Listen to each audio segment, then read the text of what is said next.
కార్తీక మాసంలో తులసి దళం ఎంతో పవిత్రమైనది. ఈ పవిత్ర మాసంలో తులసి దళం లేకుండా శివారాధన పూర్తి కాదు. తులసీదేవి శ్రీ మహావిష్ణువుకి ప్రియమైనది.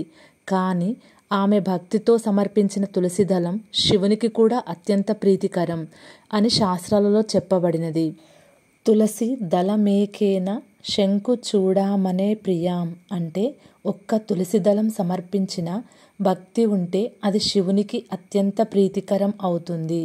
తులసి వృక్షం దగ్గర దీపం వెలిగించడం, నీరు పోయడం, తులసి పూజ చేయడం వలన కార్తీక మాసంలో చేసినప్పుడు కోటి పుణ్యఫలాన్ని ఇస్తుంది. పఠించవలసిన శ్లోకం: తులసి దళమేకేన శంకు చూడామనే ప్రియం అర్పయామి మహాదేవ తభ్యం స్మరామి శంకర.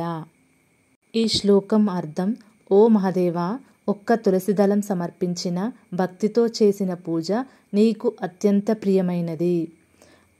హరహర మహాదేవ. నా వీడియో నచ్చితే లైక్ చేయండి, షేర్ చేయండి, నా ఛానల్ని సబ్స్క్రైబ్ చేసుకోండి.